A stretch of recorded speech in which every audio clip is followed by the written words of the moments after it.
Namaskar to everyone. Welcome on your YouTube channel. In the previous video we have discussed on present continuous tense. Today in this video we are going to read present perfect tense. In this video we will see all rules present perfect tense, and also we will read and see main verb, helping verb and structure of present perfect tense.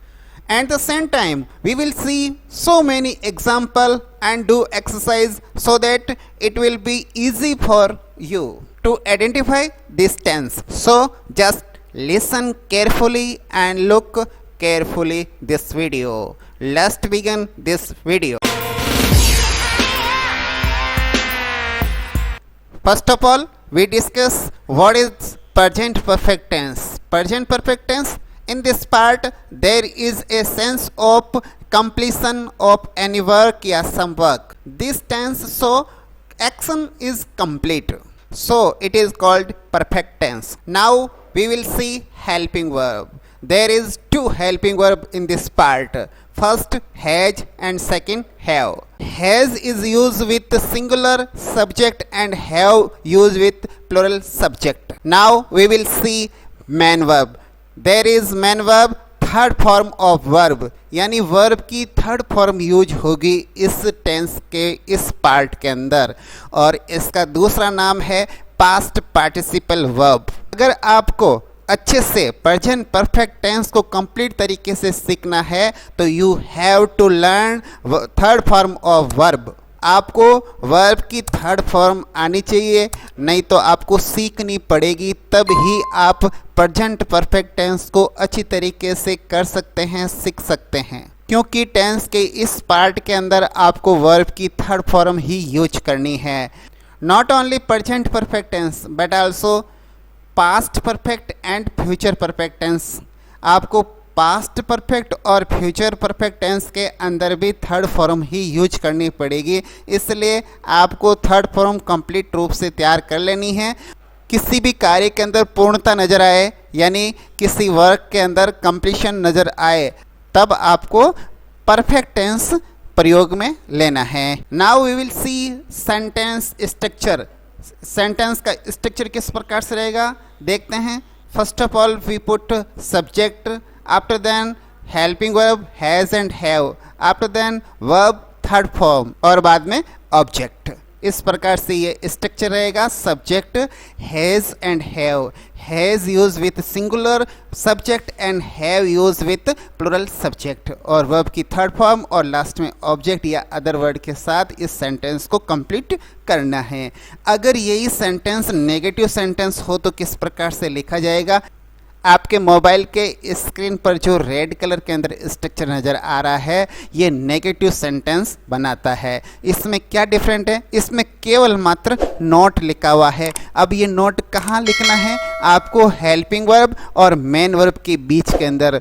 You have to write not between helping verb and main verb. आपको have और has ये helping verb रहेगी, और main verb जो third form में रहेगी उसके बीच के अंदर नॉट लिखना है. ये हो गया आपका नेगेटिव सेंटेंस. आई होप आपको समझ में आ चुका होगा अच्छी तरीके से. अब देखते हैं इसका जो इंटरोगेटिव सेंटेंस है वो किस प्रकार से रहता है. इंटरोगेटिव जो सेंटेंस रहेगा इसके अंदर आपको हेल्पिंग वर्ब है वो पहले लिखनी पड़ेगी. You have to write helping verb before subject. Subject से पहले हेल्पिंग वर्ब लिखनी है, उसके बाद आपका सब्जेक्ट आएगा, उसके बाद वर्ब की थर्ड फॉर्म लिखनी है, उसके बाद ऑब्जेक्ट, और अंत में आपको क्वेश्चन मार्क लगाना है.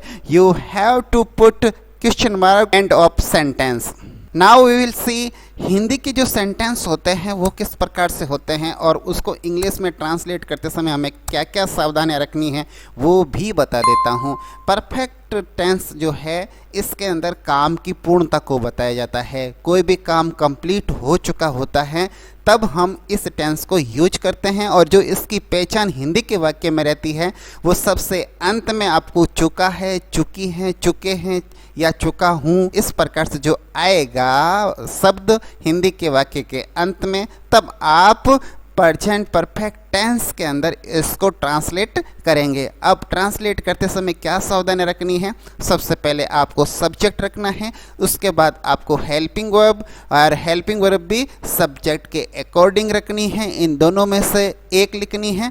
उसके बाद वर्ब की थर्ड फॉर्म लिखनी है और लास्ट में ऑब्जेक्ट और अदर वर्ड लिख के इस वाक्य को फिनिश करना है। इसकी हेल्पिंग वर्ब आपको बार बार बताई जा चुकी है, हैज़ एंड हैव। अब इसका एक एग्जाम्पल लेते हैं। हिंदी का वाक्य किस प्रकार से होता है, इस सेंटेंस को हम इंग्लिश में किस प्रकार से ट्रांसलेट करेंगे। सबसे पहले लिखा है वह लिख चुका है। अब ये चुका शब्द आपको मिला, ये मिलते ही आप इसको ट्रांसलेट करेंगे इंग्लिश के अंदर। तो सबसे पहले हम इसके सब्जेक्ट को यहाँ रखते हैं, वह को हम ही के अंदर ट्रांसलेट करेंगे। अब इस सेंटेंस में ही सब्जेक्ट है, ही सब्जेक्ट के अकॉर्डिंग या जो हेल्पिंग वर्ब आएगी वो सिंगुलर आएगी, और हैज है ये सिंगुलर आपके हेल्पिंग वर्ब है। उसके बाद मेन वर्ब लिखनी है, तो यहाँ पर लिखना, लिखना को कहते हैं राइट, और राइट की आपको थर्ड फॉर्म लिखनी है, राइट, रोट, रिटन। तो आपको यहाँ पर रिटन वर्ड लिखना है। इस प्रकार से ये इंग्लिश के अंदर ट्रांसलेट हो जाएगा। इसके अंदर लिखा है वे एक पत्र लिख चुके हैं, थोड़ा बड़ा सेंटेंस है, इसको हम ट्रांसलेट करते हैं। तो प्रीवियस वीडियो के अंदर आपको मैंने बताया आपको कहीं पर भी किसी प्रकार की कोई समस्या न हो, इसलिए आप क्या करो, सबसे पहले जो सब्जेक्ट है इस सब्जेक्ट को आप पीछे लिख दो, फिर इसको पीछे से ट्रांसलेट करते जाओ, आपको कोई समस्या नहीं होगी। जैसे ये वे है, या हम पीछे लेके आ जाते हैं, वे यानी दे। उसके बाद लिख चुके हैं, तो दे के अकॉर्डिंग यहाँ पर प्लुरल आपकी हेल्पिंग वर्ब रहेगी हैव। लिखने को हम कहते हैं राइट, तो थर्ड फॉर्म होगी रिटन। फिर पत्र, तो यहाँ पर एक पत्र है तो ए लेटर। तो इस प्रकार से इसको हमने ट्रांसलेट कर दिया है। अब हम आगे बढ़ते हैं और देखते हैं कि इसके जो चार प्रकार से सेंटेंस बनते हैं। एक होता है पॉजिटिव सेंटेंस, दूसरा नेगेटिव सेंटेंस, तीसरा इंट्रोगेटिव सेंटेंस, चौथा नेगेटिव इंटरोगेटिव सेंटेंस। तो ये किस प्रकार से बनेंगे, तो ये आपके सामने जो स्क्रीन है उस पर दिखाई दे रहा है। जो पहला सेंटेंस है वो है मैं पत्र लिख चुका हूँ। अब इसको इंग्लिश के अंदर ट्रांसलेट करना है, तो मैं को आई, और उसके बाद हम लिखेंगे आई के अकॉर्डिंग हेल्पिंग वर्ब। आपको पहले ही बताया जा चुका है, और आज मैं पुनः आपको रिमाइंड करता हूँ कि आपको प्रेजेंट टेंस के अंदर जो प्रोनाउन है उसके अंदर आई, वी, यू और दे, इन चारों के साथ आपको प्लुरल हेल्पिंग वर्ब लिखनी है। एक बार रिपीट करता हूँ, आपके सामने जो फर्स्ट पर्सन है आई और वी, सेकंड पर्सन है यू, और थर्ड पर्सन का जो प्लुरल है दे, इसके साथ आपको प्लुरल हेल्पिंग वर्ब लिखनी है पूरे प्रेजेंट टेंस के अंदर। तो इस हिसाब से हमने आई के साथ हैव लिखा, नेक्स्ट देन राइट की थर्ड फॉर्म रिटन, उसके बाद इसका object a letter. Next we change into negative sentence, I have not written, यानी हैव और रिटन के बीच के अंदर आपको नॉट लिखना है। We have to write not between helping verb and main verb, यानी हेल्पिंग वर्ब और मेन वर्ब के बीच में आपको नॉट लिखना है। We change this sentence into interrogative. अब इसके अंदर आप क्या करोगे, we put helping verb before subject. इस सब्जेक्ट से पहले हम हेल्पिंग वर्ब को लिख देते हैं। हमने हैव लिखा, उसके बाद ये आपके सब्जेक्ट, उसके बाद में मेन वर्ब, और लास्ट में जो ऑब्जेक्ट या अदर वर्ड था वो लिखा, और अंत में आपको इंटरोगेटिव साइन यानी क्वेश्चन मार्क ये लगाना जरूरी है, तब जाके आपका ये सेंटेंस इंटरोगेटिव सेंटेंस बन जाएगा। Now we see next sentence. This sentence is interrogative negative. What is different between interrogative and interrogative negative?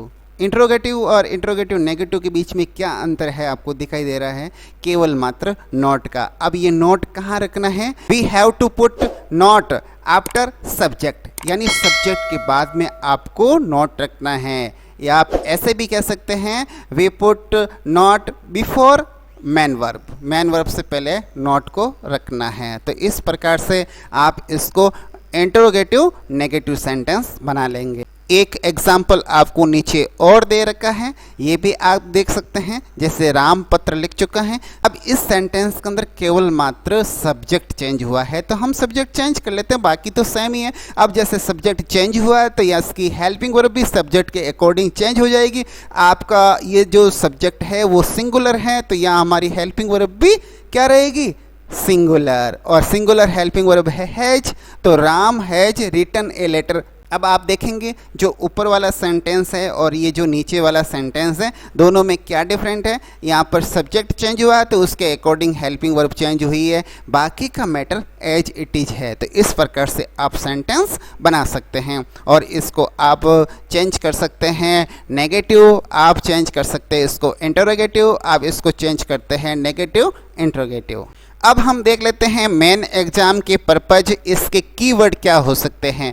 Exam के अंदर केवल मात्र ब्लैंक आएगी या फिर ऑब्जेक्टिव टाइप क्वेश्चन आएंगे और हमें पहचानना पड़ेगा कि ये कौन सा टेंस है। तो उसके लिए हमें उस सेंटेंस के अंदर कोई न कोई कीवर्ड जरूर मिलेगा, तो हमें आइडेंटिफाई करना है उस कीवर्ड को और उस कीवर्ड के आधार पर हमें फिर टेंस के अकॉर्डिंग उसके अंदर हेल्पिंग वर्ब और मेन वर्ब फिल करनी है। तो देखते हैं इसके कीवर्ड। आपके सामने ये कुछ कीवर्ड हैं, इसको आप बिल्कुल याद कर लीजिए।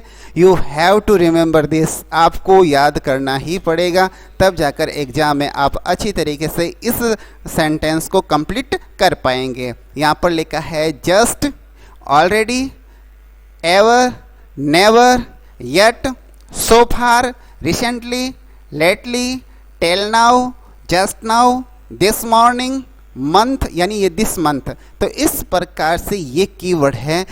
जब भी आपको किसी सेंटेंस के अंदर इस प्रकार की कीवर्ड मिल जाए, जैसे ये आपके सामने एक सेंटेंस दिया है, एग्जाम के अंदर इस प्रकार का क्वेश्चन आएगा, इसके अंदर आपको देखो ये कीवर्ड नज़र आ रहा है जस्ट नाउ, ये है ना, इसके अंदर दे रखा ना जस्ट नाउ। तो ये जस्ट नाउ देखते ही आपको क्या फिल करना है, प्रेजेंट परफेक्ट टेंस। और प्रेजेंट परफेक्ट टेंस में क्या होता है, प्रेजेंट परफेक्ट टेंस के अंदर helping verb has and have, ही के अकॉर्डिंग हेल्पिंग वर्ब हो जाएगी हैज, और गो को हम थर्ड फॉर्म में चेंज कर देंगे, तो हम इसको चेंज करेंगे गो वेंट गॉन, या हो जाएगा गॉन, हैज गॉन। इस प्रकार से इसका आंसर होगा। नेक्स्ट हम जो देखते हैं इसके अंदर ऑलरेडी वर्ड आया है। यहाँ पर ऑलरेडी वर्ड, ये कीवर्ड किसका रहेगा, प्रेजेंट परफेक्ट टेंस का। यहाँ पर फिनिश है वर्ब, तो हमें दे के अकॉर्डिंग लिखनी है हेल्पिंग वर्ब, तो यहाँ पर हेल्पिंग वर्ब हो जाएगी have. We put here helping verb have and then we write main verb third form, तो मेन वर्ब थर्ड फॉर्म रहेगी फिनिश्ड, यहाँ पर ईडी लगाना है फिनिश्ड, और इस प्रकार से ये कंप्लीट हो जाएगा। यहाँ पर कुछ एक्सरसाइज दे रखी है, आप इस एक्सरसाइज को स्वयं करेंगे अपने स्तर पर और इसके आंसर यूट्यूब चैनल के कमेंट बॉक्स में जरूर लिख के भेजिएगा। कमेंट बॉक्स के अंदर जो भी आएंगे आपके आंसर वो चेक करूँगा और वापस उसका रिप्लाई जरूर करूँगा। I definite check your answer, hope you will understand very well. अब इस वीडियो को यहीं फिनिश करते हैं। I finish this video. नमस्कार, वंदे मातरम, जय हिंद।